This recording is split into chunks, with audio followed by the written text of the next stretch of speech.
I just don't think she fits the new culture.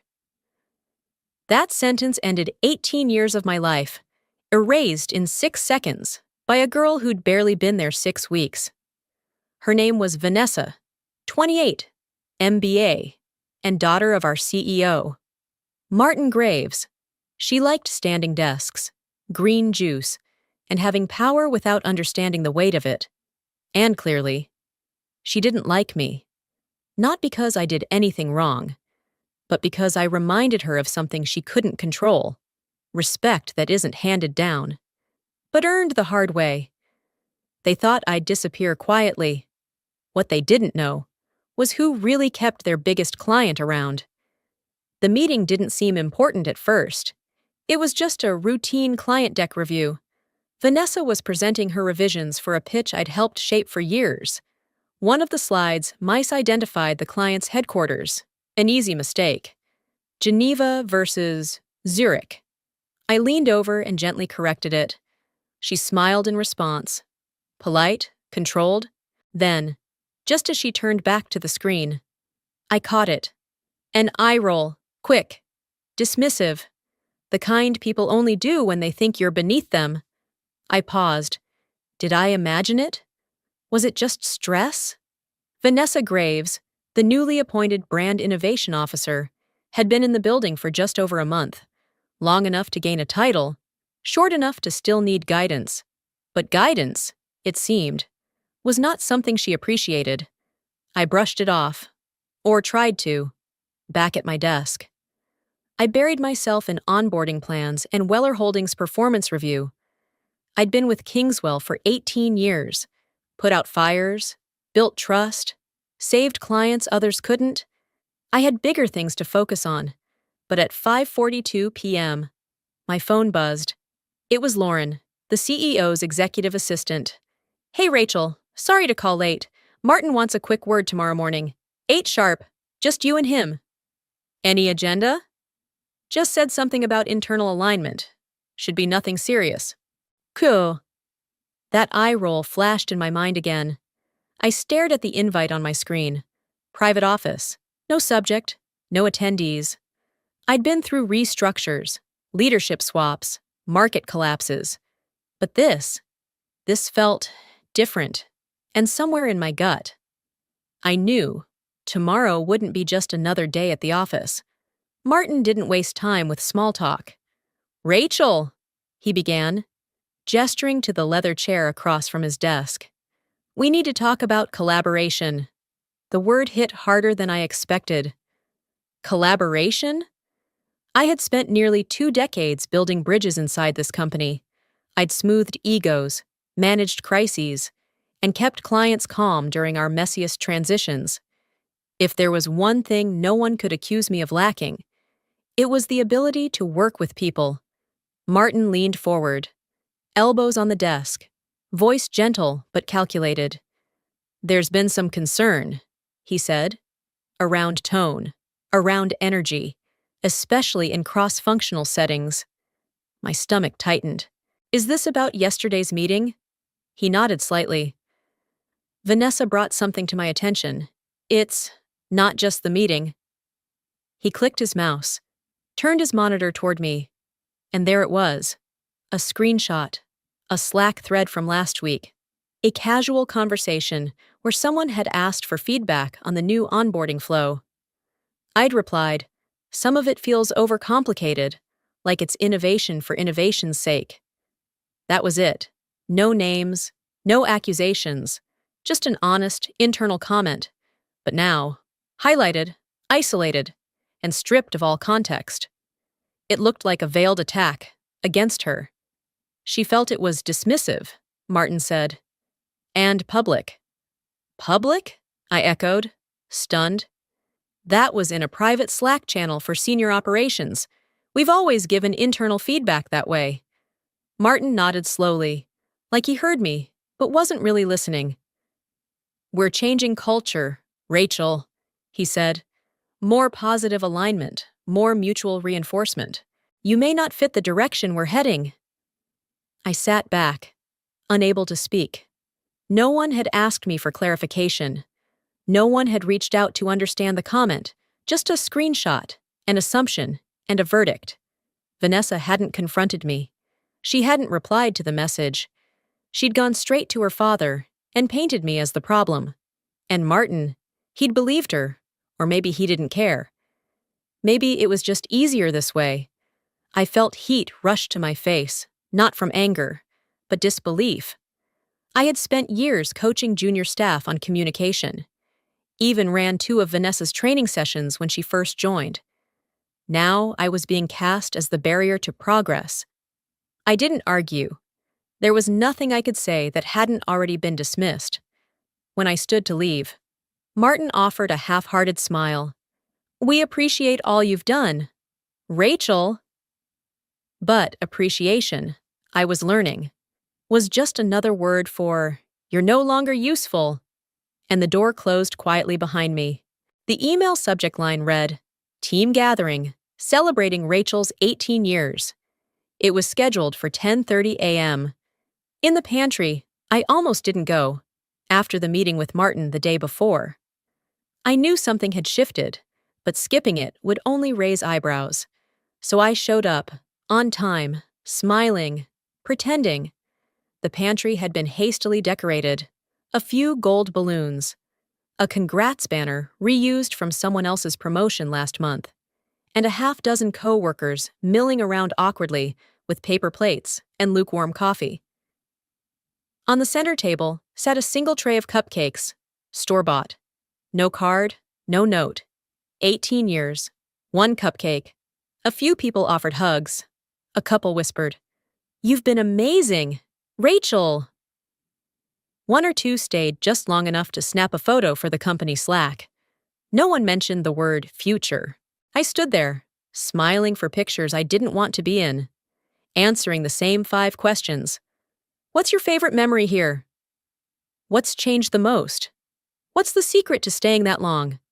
I answered politely, graciously, because if nothing else, I still had dignity. Or so I thought. Halfway through, just as I started to inch toward the door, Vanessa walked in. She wasn't on the invite. She didn't carry a cupcake or even glance in my direction. But her heels clicked with the rhythm of entitlement, and the room instinctively shifted. Conversations died, people turned. She walked straight to the center, past me, and clinked a spoon against her coffee mug. "Hey, everyone," she said brightly. "Just wanted to say a quick word about Rachel." I froze. Her smile was practiced, gleaming with executive polish. "We really appreciate the foundation you've helped build here. Legacy matters, but so do fresh perspectives." She paused, scanning the room for effect. Then, "Some people have a hard time letting go, but change is how we grow." A few heads nodded. One person chuckled nervously. And just like that, 18 years of service became an awkward footnote to her personal rise. No one stopped her. No one corrected her. No one even looked at me. I felt myself shrink, suddenly hyper-aware of my age, my history, my presence. In that moment, I wasn't a colleague. I was an exhibit, a farewell relic. I mumbled something about needing to prep for a call, dropped the half-eaten cupcake in the trash, and stepped out of the room. The hallway was quieter, but inside, something was screaming, and I wasn't sure if anyone still heard me. I knew something was wrong the moment I opened the project folder. The Weller Holdings file, the one I had personally maintained for 11 years, was suddenly read-only. No ability to edit, comment, or upload updates. My name wasn't even listed as a collaborator anymore. At first, I thought it was a technical glitch. These things happened, so I pinged it. "Hey, I'm locked out of the Weller folder. Can you check the permissions?" A few minutes later, I got a message from someone on the support team. The kind of message you stare at twice to make sure you read it right. "Hi, Rachel, per Vanessa's request. That document is now admin only. You've been removed from edit access." No warning, no explanation. I hadn't even been notified. I didn't reply. I didn't ask for clarification. I just stared at the blinking cursor in Slack and felt something inside me go very, very still. The file wasn't just any file. It contained the upcoming Q3 proposal, the internal performance metrics, and the talking points for next week's client call, one I was supposed to lead. It wasn't just a spreadsheet, it was a message. I checked 2 more shared drives. Sure enough, access had been modified. Slowly, methodically. My fingerprints were being wiped from the work I built, one by one. Doors were closing, quietly, cleanly, without confrontation. This was how it was going to happen. No public reprimand, no HR flag, just administrative erasure. I scrolled back through the access logs, downloaded time-stamped screenshots, and archived every change. Not because I wanted revenge, not even because I planned to fight it, because I wanted a record, a quiet truth. I wasn't losing my grip. They were pushing my hands off the railing, finger by finger, by lunchtime. I couldn't even log into the project timeline for my own accounts. That afternoon, no one looked me in the eye. I sat at my desk, going through the motions, smiling when spoken to, typing emails I knew would be deleted. But under the surface, something hardened. Not anger, not yet. Just a bone-deep awareness that the people I had trusted, the system I'd supported, was quietly taking me apart from the inside out. I didn't say a word, but I started collecting everything, and when I closed my laptop that night, I knew the company might not have fired me yet, but the process had already begun. They weren't preparing to let me go. They were already letting me vanish. The subject line read, "Status update effective immediately." It came from HR at 7:30 a.m. No meeting, no warning, just a clean, cold decision wrapped in corporate language. My access was terminated, my benefits frozen, my title retired. After 18 years. I was gone before the workday even started. I arrived at the office anyway, not out of pride, out of habit. The desk I had sat at for nearly 2 decades looked smaller than usual. My nameplate was still there, my coffee mug, still half full from the day before, but the system had already processed my removal. I couldn't even log in to Slack. No one said anything. Some glanced up and looked away. Others buried their faces in screens. A few whispered in corners, not daring to cross the invisible line between the employed and the erased. I began packing slowly. I didn't have much, just a few framed photos, a stapler that never worked properly, and a plant I'd somehow kept alive through 3 recessions. Then I saw her. Emily. She had been my mentee 3 years ago, fresh out of college, nervous, always scribbling in notebooks and apologizing for breathing too loud in meetings. I had taken her under my wing, taught her how to navigate deadlines, speak with clients, and hold her ground. She didn't say a word, just walked up to my desk as I wrapped my charger and gently placed something beside my box, a folded piece of paper, and next to it, a fountain pen, my old one, the one I'd given her on her 1-year anniversary. She'd once said it made her feel like she belonged. I looked at her, she looked down, then walked away. I unfolded the note, 5 words. Written in ink I recognized. You believed in me when I couldn't. Let me return the favor. Underneath was a string of credentials, temporary access to the internal contact system, just long enough to retrieve my personal list, notes, and client records before everything was wiped. My throat tightened, not from the access, not from the data, but from the gesture. In a world that had chosen to erase me in silence, someone had chosen to remember. I didn't cry. There wasn't time for that. I copied the files, closed the laptop one final time, and slipped the pen into my pocket. Not as a trophy, but as proof that not everything I built had vanished. Somewhere in this building, there was still a trace of what I stood for, and even if no one else acknowledged it, one person did. I didn't sleep the night after I left the office. Not well, anyway. The silence clung to my skin. It followed me home, settling in the corners of my apartment like dust. I kept hearing the soft rustle of Emily's note, the quiet snap of the pen cap, the unspoken finality of it all.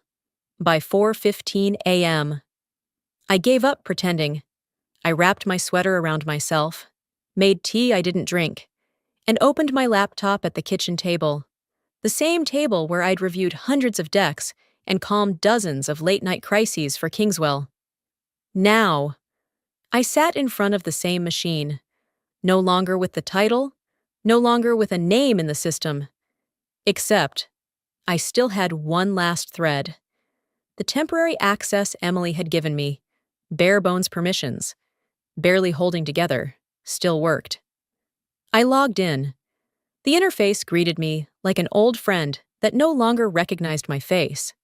I typed in my name, waited. Then the dashboard appeared. 6 active client accounts. Still listed under me. Still mine, at least in label. I scanned the list until I found it. Weller Holdings. My pulse tightened.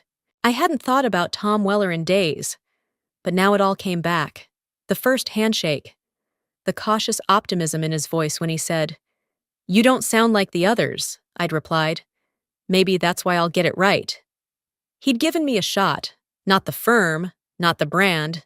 Me. I'd walked him through a crisis PR disaster, rebuilt his public image, worked through a product failure, a boardroom scandal, and a company-wide pivot. We got through it, together.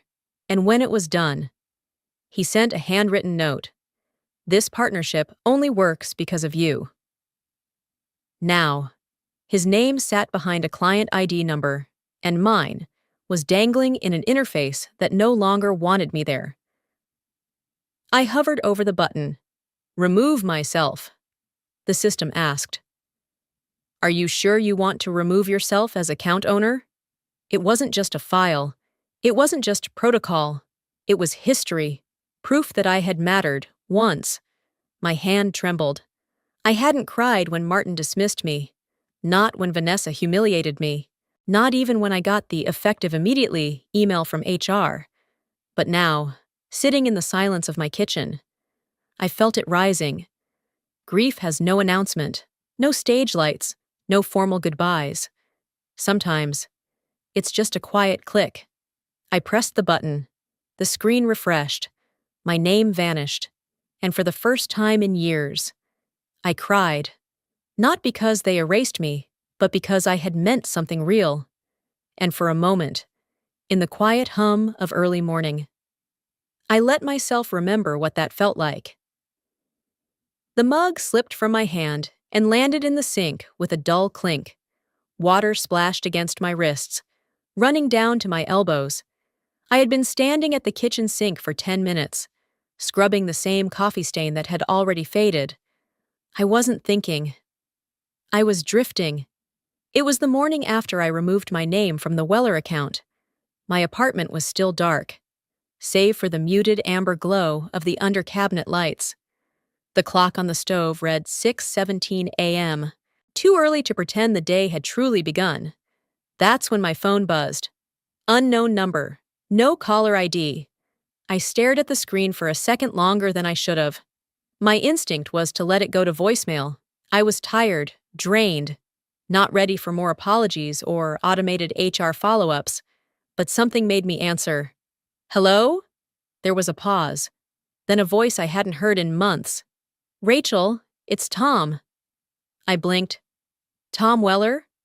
"Yes. Sorry to call out of the blue. I just heard from a mutual contact at Del Mar."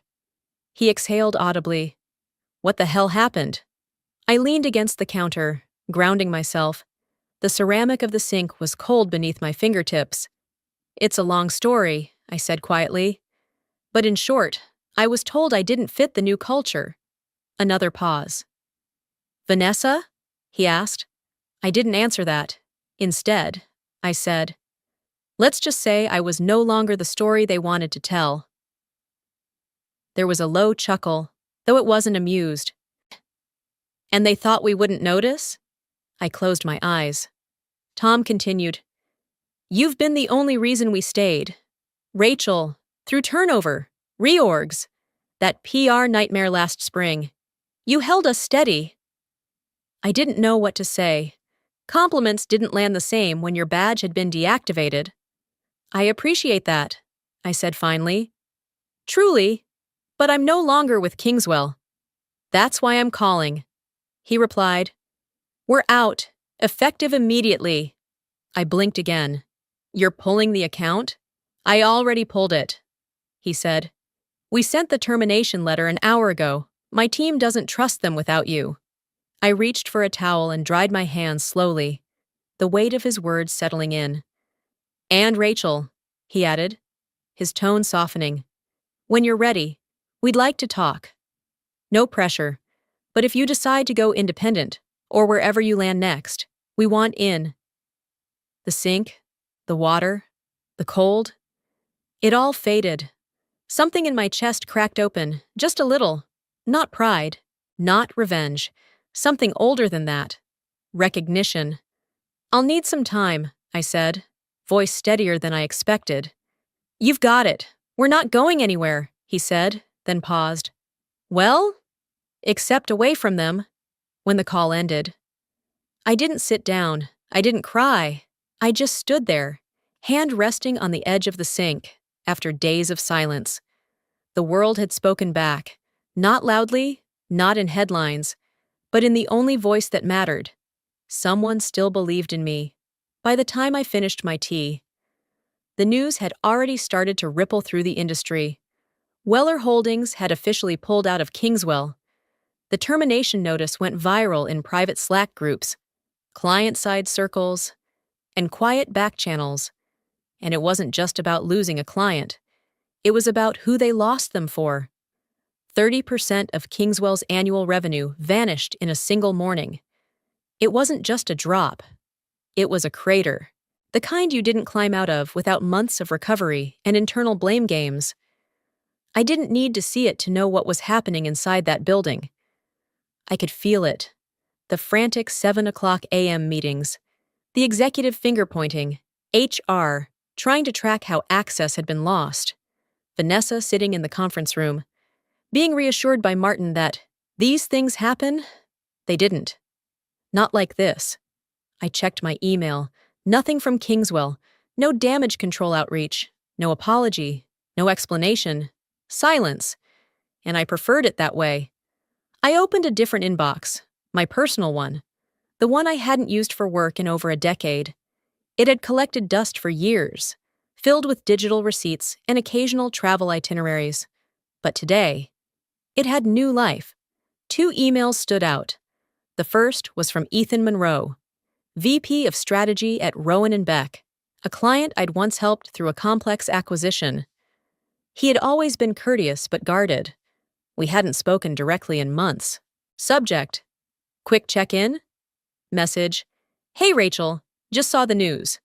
Are you consulting now?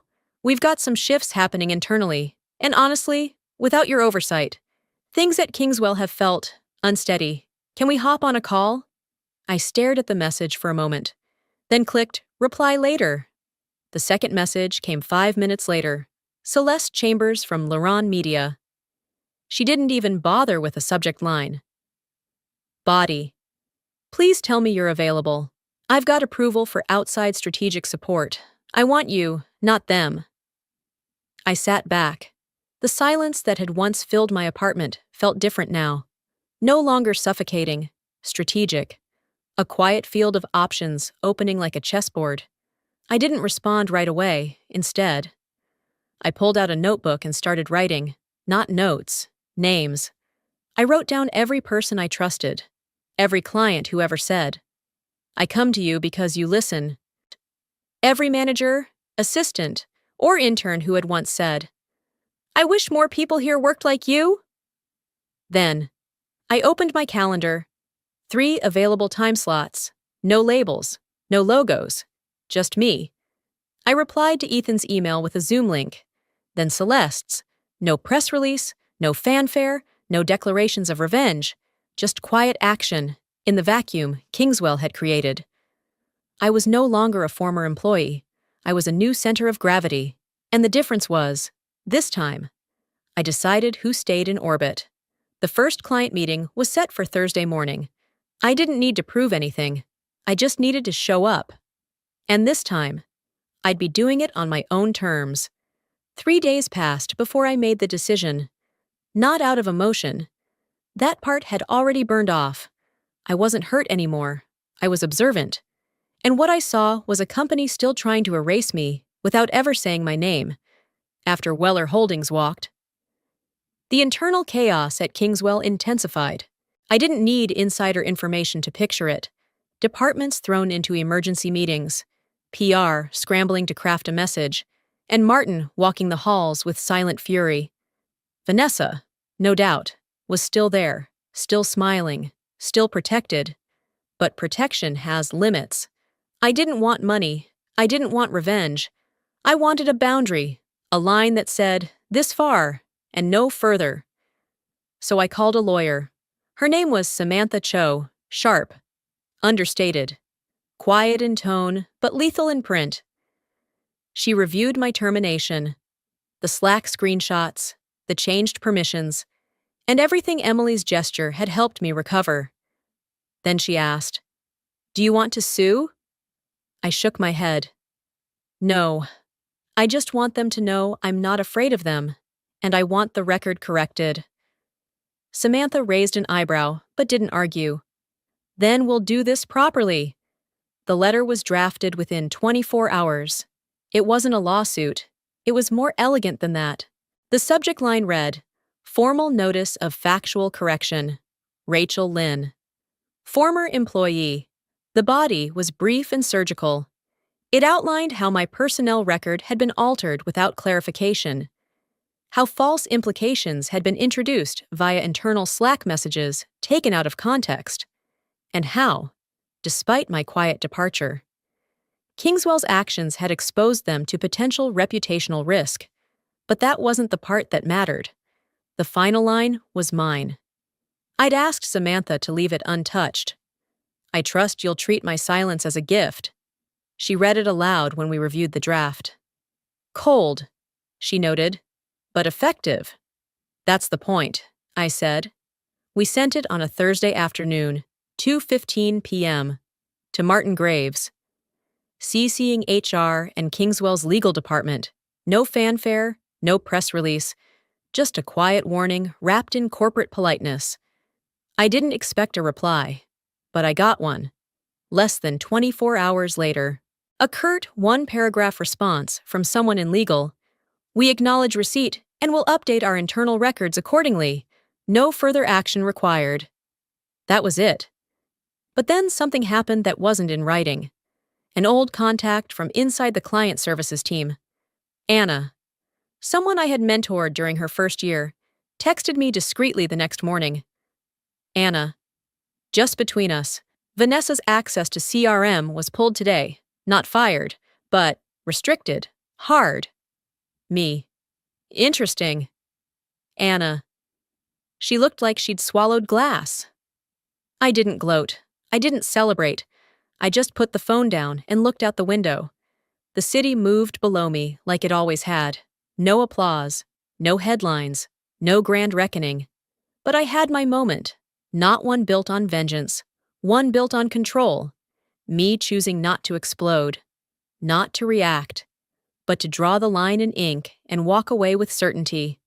Vanessa stayed, but without access to client history, relationship data, and internal notes. She was a figurehead with no command center. The shiny title remained. The power beneath it? Quietly revoked, and no one needed to know I had anything to do with it. That was the best part. In a world obsessed with noise, I had done the rarest thing. I made silence feel like thunder. The corner table at the cafe had become my new office. No keycard, no corporate Wi-Fi, no HR department waiting to measure my output in bullet points. Just me. A laptop, and a schedule that finally felt like it belonged to me. I glanced at my calendar. 3 Zoom calls lined up for the week, all with clients I used to serve under someone else's banner. Now. They came to me directly, not because of a title, but because of trust. I wasn't senior director anymore. I wasn't anything but Rachel, and for the first time in years, that was more than enough. I opened an email from Ethan at Rowan and Beck. He wanted a second opinion on an upcoming restructuring pitch. No chain of approval, no middlemen, just a calendar link and a line that said, "We go where you go." Next was Celeste from Luron Media. She had already forwarded my name to 3 other firms. Unprompted. "You saved us when we were about to crash." Her message read, "The least I can do is make sure they know who really kept us afloat." I set both calls, one on Thursday, one the following Tuesday. Quiet, simple. No more status meetings, no more quick syncs. As I reached for my coffee, my hand brushed against something at the bottom of my bag. My old Kingswell business card holder. I hadn't seen it in weeks. Instinctively, I opened it. One card remained. There it was. My name. Their logo. A title I no longer wore. I turned the card over and pulled out the pen I now carried everywhere. Emily's returned gift. On the blank side, I wrote slowly and clearly, "I was never just a name under your logo." Then I folded the card once, walked to the cafe's waste bin, and dropped it inside. It didn't feel like revenge. It didn't even feel like closure. It felt like space, like breathing room, like freedom. I returned to my seat, opened a new notebook, and started jotting down names, not accounts, but people, clients I respected, colleagues who had once whispered thank yous after hard meetings, real relationships, the kind worth keeping, because I wasn't rebuilding a company, I was rebuilding meaning. And this time, no one could take it from me. We don't always get the ending we plan for, but sometimes, the one we fight for quietly is the one that frees us the most. If this story made you pause, even for a moment, leave a comment below. Let me know where you're watching from, or share a moment when you took the crown back on your own terms. And if you haven't yet, hit like, share it with someone who needs to hear this, and subscribe for more stories that remind us all. Power doesn't always speak loudly. Sometimes, it whispers, then walks out the front door.